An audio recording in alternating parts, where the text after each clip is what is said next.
The very riches that had facilitated the infrastructure and wealth of the Belgian Congo were to blight the country's future as an independent state. In 1960, virtually all the countries of the region gained independence. For a moment, this part of Africa was seized with optimism.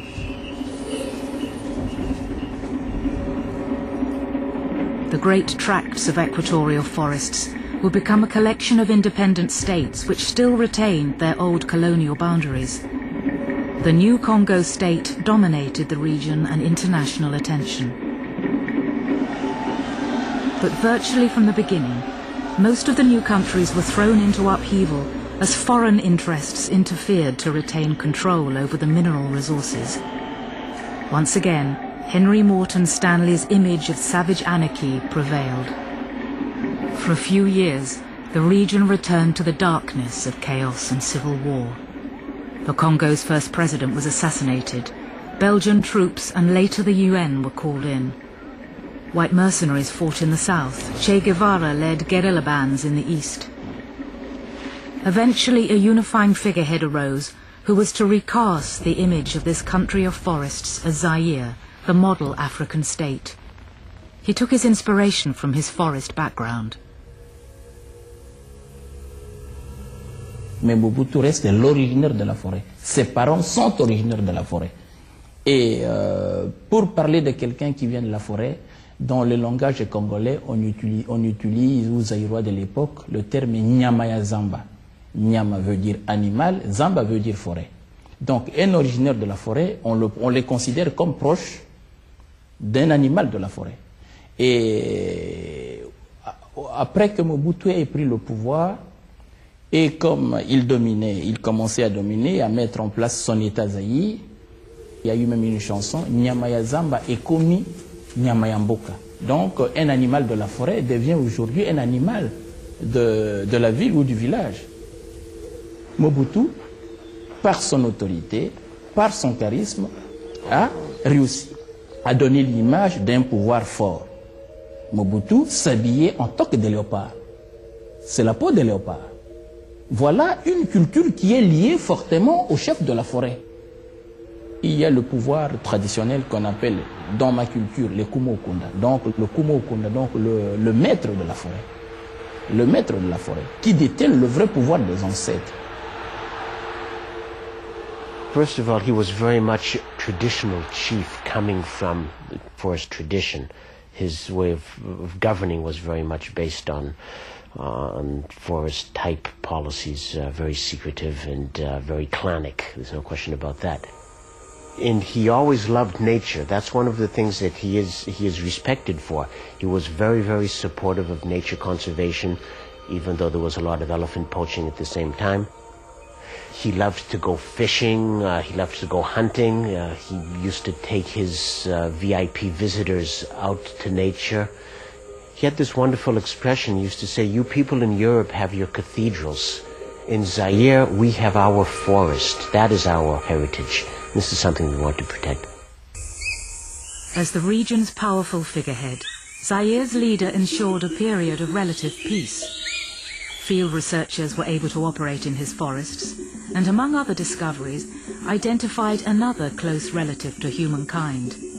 Unique to Zaire, the bonobos' social relations were based on an abundance of sex.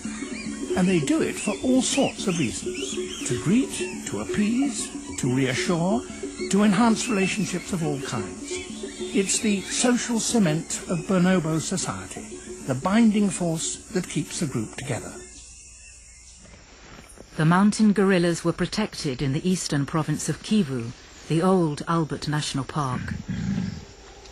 No respecters of borders, they moved between Zaire and neighbouring Rwanda. Naturalists like Diane Fossey and David Attenborough were to recreate their image as peace lovers.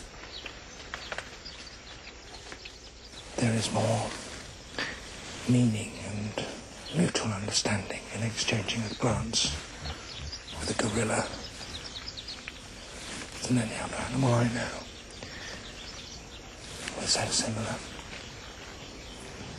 Their sight, their hearing, their sense of smell, so similar to ours that we see the world in the same way as they do.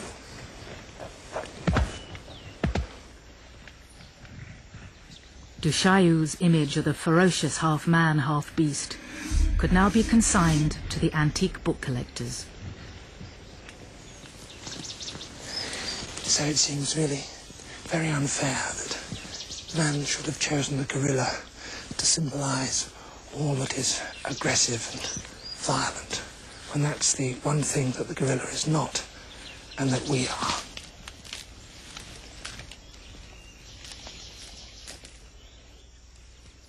But just as we were beginning to see them as playful and harmless herbivores, they were about to become a new symbol, the innocent victims of deforestation.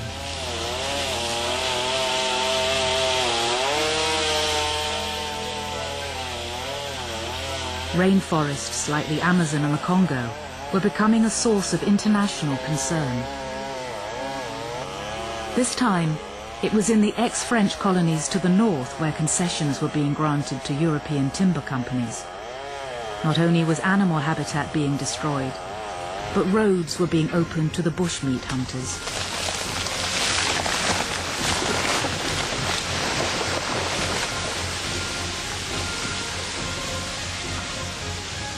In Zaire itself, the uncontrolled and thoroughly corrupt exploitation of the country's minerals was now causing the collapse of Mobutu's great forest state.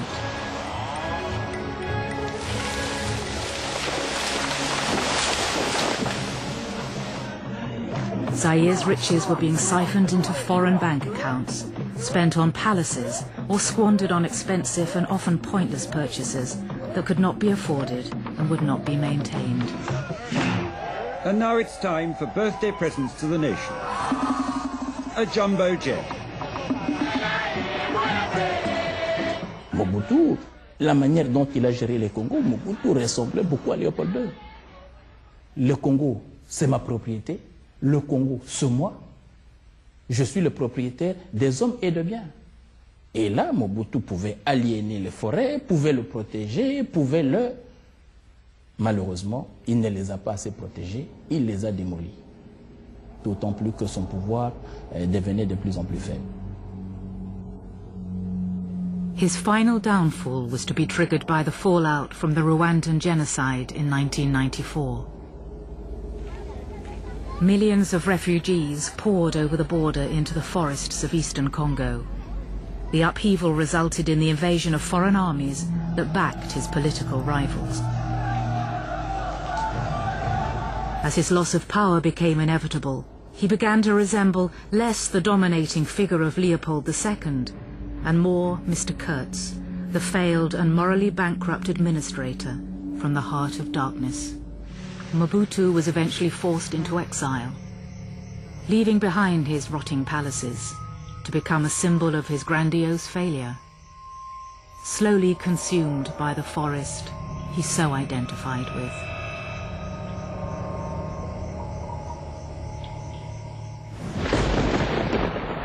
The spectre of savage anarchy returned once again to much of the Congo, with the civil wars that followed Mobutu's exile and death. This image has been perpetuated by the intervention of armies from other nations and a struggle to control the country's minerals and mines. And the great forests are an easy place to hide renegade armies and tribal militias. But just as the forests can support ruthless and violent armed bands, they can be the source of food and shelter for the inhabitants.